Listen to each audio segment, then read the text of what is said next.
toda esta mansalva antidemocrática que está conduciendo la señora del caos. El Perú lo sabe. Ese legado es de muerte, asesinato, impunidad, lesiones a los derechos humanos, discriminación a los peruanos quechuas, aymaras, amazónicos, que hasta ahora esperan justicia. Nosotros le vamos a dar justicia con el pueblo organizado, con democracia y derechos humanos, que usted no podrá. Fortalecimiento del Estado democrático y derechos humanos. El régimen político de nuestro país, semipresidencialista, ha sido subvertido y modificado de facto. Se han hecho unas medidas absolutamente antidemocráticas, como por ejemplo, quitarles el derecho al referéndum a todo el pueblo peruano. Ya no existe la posibilidad de la consulta nacional. La democracia se sustenta en la democracia representativa. Mira, tanto son los zurdos de repetir y repetir y repetir sus narrativas que ellos mismos se la creen. En verdad, anda, pregunta en Gamarra, en un comedor popular, en una olla común, en cualquier lado, pregunta a la mamita que vende ahí, ¿le interesa a usted el referéndum? ¿Le interesa la Asamblea Constituyente? ¿Le importa un carajo? Esas cosas solamente le interesan a un grupúsculo diminuto de zurdos pezuñentos, pero esta gente repite tanto sus narrativas que ellos mismos se la creen, ¿no? Apelar a esa huevada no creo que le sume absolutamente nada a Roberto Sánchez, ¿no? Brecha semafórica, sí me recuerdo que hablaron de la brecha semafórica, comunismo. Y el terruquismo y el comunismo, ¿legado de qué? ¿Qué conviene mencionar eso, que en sus filas de Sánchez hay tucos? Pero también en la democracia participativa. Sí. Los representantes no pueden ser más que el pueblo soberano. Por ello, ¿por qué no se ha hecho caso? Por ejemplo, si se hizo una consulta nacional, un referéndum, y el pueblo dijo no a la bicameralidad. Esta mayoría parlamentaria no le importó. Los referéndum, para que lo sepan, tienen una fuerza vinculante de 2 añitos. No es que tú haces hoy un referéndum y tus tataranietos siguen afectados por lo que en ese referéndum se dio. Simplemente 2 años tiene de fuerza vinculante el referéndum, ¿no? Pero vuelvo y repito, son narrativa tras narrativa tras narrativa, ¿no? Cambiado de facto más de la mitad de leyes y reformas de esta misma Constitución que dice defender. Eso nos parece a nosotros arbitrario, nos parece una cosa irracional. Alrededor del 85% de los cambios que se han hecho en la Constitución, que son 60 cambios, han sido cambios nominales, cambios de palabras, de terminologías, no han sido cambios de contenido, cambios de fondo. Otra narrativa más. Entonces ya vemos que Roberto Sánchez, como buen personaje de izquierda, lo que hace es apelar a puras narrativas, cero contenido de fondo, ¿no? Lamentablemente hay pues una porción del electorado que es electorado y que no necesita más que eso, ¿no? No tiene mayor pensamiento crítico, no investiga, no reflexiona, no profundiza. Entonces le cuentas un par de cuentos, valga la redundancia, y con eso caen redonditos, no piden más, ¿no? Pero son en el fondo puras narrativas. Que atenta contra un sano fortalecimiento del Estado democrático. Yo creo que en realidad no tienes derecho de hablar de democracia ni de derechos humanos con todo el legado que viene desde en realidad la dictadura que fue impuesta con tanquetas el año 93. Eso es muy lamentable. Por eso nosotros hoy decimos, punto número 1, el pueblo necesita recuperar el derecho al referéndum. Y nosotros estamos invocando a todas las fuerzas patrióticas, democráticas, para recuperar ese derecho. Plantear una democracia con un Estado que restablezca el equilibrio de poderes, la separación de poderes. Basta de vacancia y gobiernos tan frágiles que ha impuesto la señora del caos. Un Estado descentralizado significa un Estado presente en las regiones, que gobierna con democracia participativa, rendición de cuentas. Nosotros, por ejemplo, vamos a también a descentralizar recursos presupuestales, por ejemplo, a los centros poblados menores, que están aguardando un Estado eficiente que llegue no solamente con presupuesto, sino también con autoridad. Creemos que el Estado intercultural... A ver, el proyecto de descentralización ha sido un fracaso absoluto. Los GORES, los gobiernos regionales en el Perú, reciben cada año, miles de millones de soles, miles. Cusco, si mal no recuerdo, está recibiendo entre 5 y 7 mil millones de soles cada año. Y los gobiernos regionales tienen Dirección Regional de Salud, Dirección Regional de Educación, obviamente pueden hacer infraestructura, y las regiones están hechas, no todas, pero buena parte de ellas basura, precisamente porque ese presupuesto descentralizado es una porquería, ¿no? Pero siempre es más fácil ahondar en la narrativa y culpar a Lima y al Estado centralista y la puta madre, ¿no? Sí, eso también es interesante, debieron decirlo, ¿no? Habla pavadas paporreteo. No recuerdo quién era la paisana Jacinta que en el gobierno de Castillo... eso estuvo bueno eso, cierto. Es muy importante. Somos una nación quechua, aymara, amazónica, y ese rostro es importante afirmarlo. El Estado inclusivo necesita cero discriminación de cualquier índole para un nuevo comienzo patriótico. Nosotros queremos fortalecer la institucionalidad interamericana, el Acuerdo de Escazú, el Acuerdo de Chapultepec, que tiene que ver sobre medio ambiente y libertad de expresión y libertad de prensa. Creo que hay que fortalecer nuestra presencia en el sistema interamericano de derechos humanos. Nosotros predicamos con el ejemplo. ¿Cuándo va a dar justicia a los asesinatos del sur que usted viene secundando con impunidad?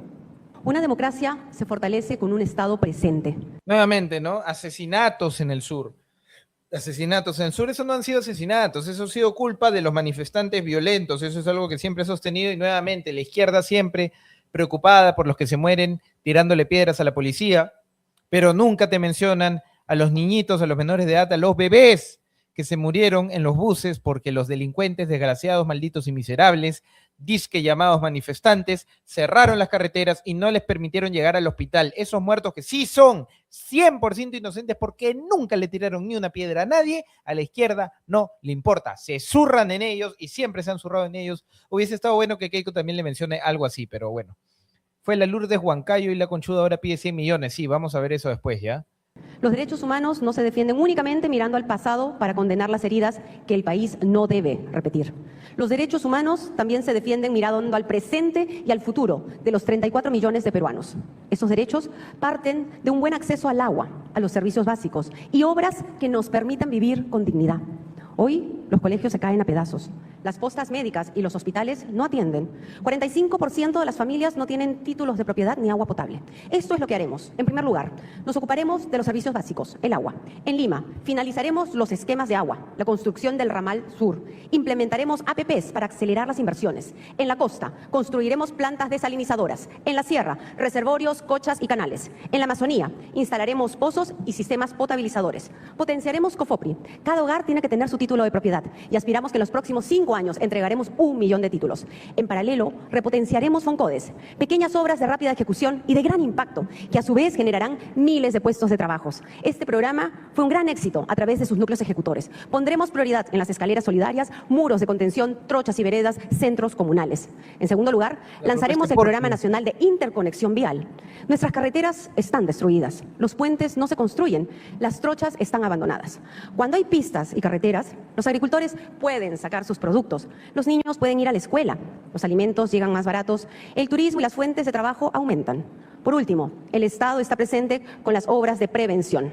Nuestro país está amenazado una vez más por el fenómeno del Niño. Para las inundaciones, trabajaremos en la limpieza de los ríos y la compra de maquinarias pesadas. Implementaremos sistemas de regulación hídrica y reforestación para enfrentar la sequía en el sur.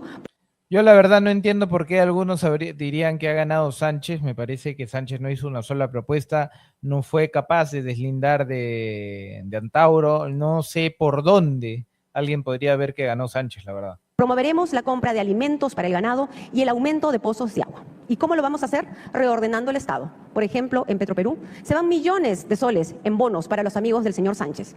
Casos como este los vamos a ordenar. El Perú presenta un alto índice de discriminación, racismo y homofobia.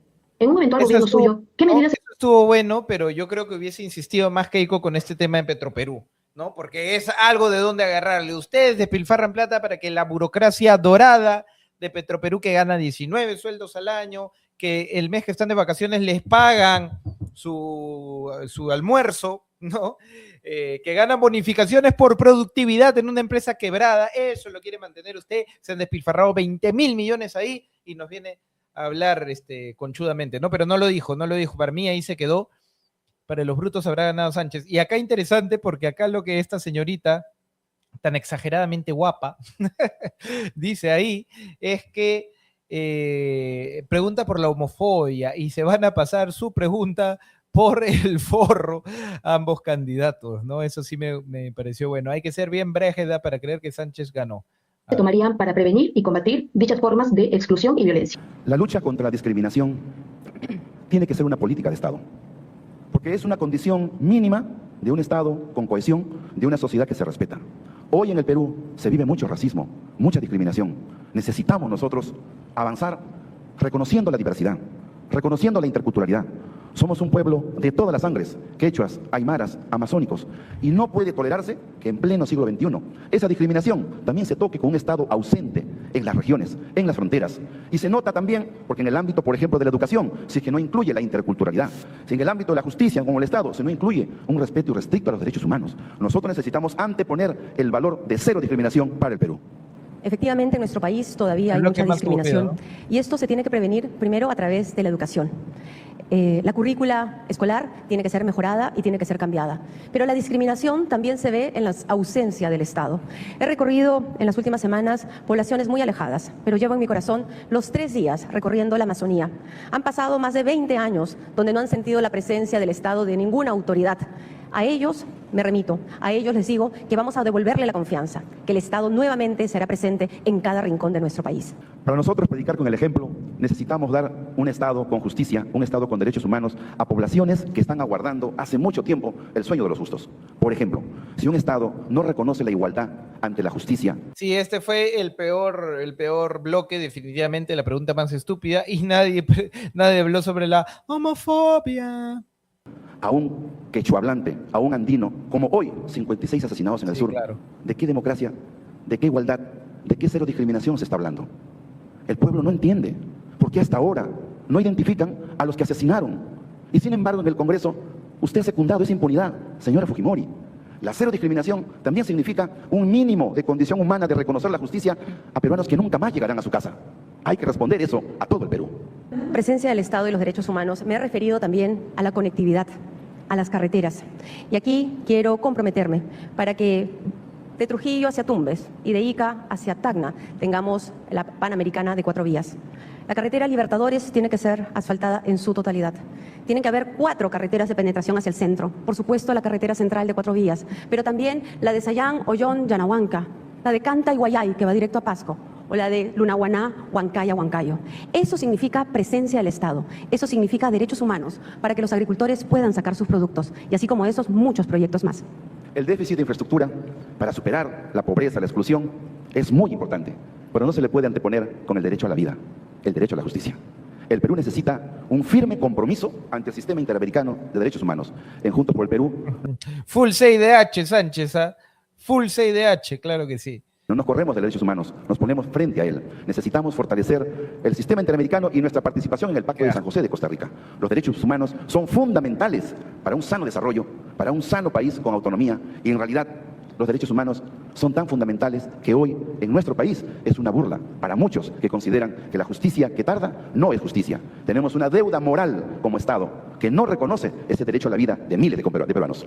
Me sorprende que hable usted de la defensa Está bueno eso también. Me sorprende que hable usted de la defensa de los derechos humanos. de la vida y los derechos humanos, congresista Sánchez, cuando tiene a su lado a Antauro Humala, que ha asesinado a policías. Entonces sea usted un poco coherente.